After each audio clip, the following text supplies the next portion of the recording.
تجھ سے اور جنت سے کیا مطلب وہابی ہم رسول اللہ کے جنت رسول اللہ نبی کے صدقے میں ساری کائنات ملی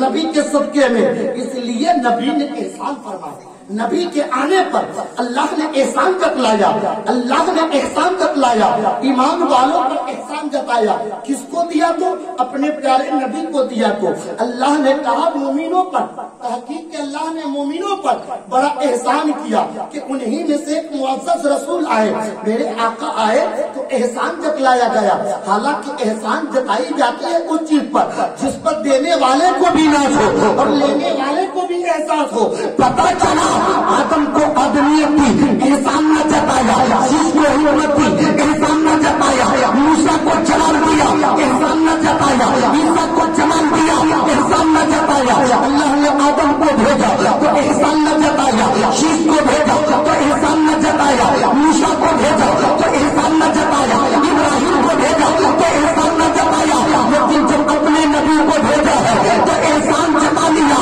پتہ چلا احسان جتانے کا مطلب یہ تھا کہ نبی آخری پیغمبر تھے،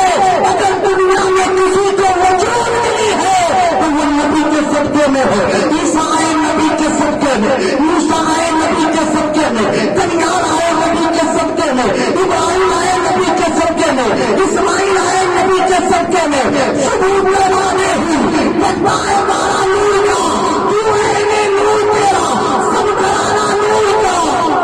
کیوں ہے نور تیرا سب گھرانہ نور کا۔ اور یہی تک کہ محدود نہیں ہے، میں آپ کو بتاؤں بڑی تیزی کے ساتھ، وقت نہیں ہے کہ میں زیادہ آپ کو موڈ بنانے کی کوشش کروں گا، یہ نبی کی محفل ہے، پیارے نبی صلی اللہ تعالیٰ علیہ وسلم کی میلاد میں آپ بیٹھے ہوئے ہیں۔ میرے آقا صلی اللہ تعالیٰ علیہ وسلم جس وقت پیدا بھی نہ ہوئے تھے، آپ کے دادا حضرت عبد المطلب خانہ کعبہ کا طواف کر رہے تھے، کیا دیکھتے ہیں خانہ کعبہ منہ کے بل ہو گیا، خانہ کعبہ گرنے کے کگار پہ آ گیا، خانہ کعبہ کی دیواریں ٹیڑھی ہو گئی، خانہ کعبہ کی دیواریں جھک گئی۔ اللہ کے پیارے رسول جب تک دنیا میں تشریف بھی نہیں لائے ہوئے، حضرت عبد المطلب سوچتے ہیں کہ یہ خانہ کعبہ کی دیواریں ٹوٹ جائے گی، اینٹیں ریزے ریزے ہو جائیں گے، اب خانہ کعبہ کی تعمیر کس طرح ہوگا،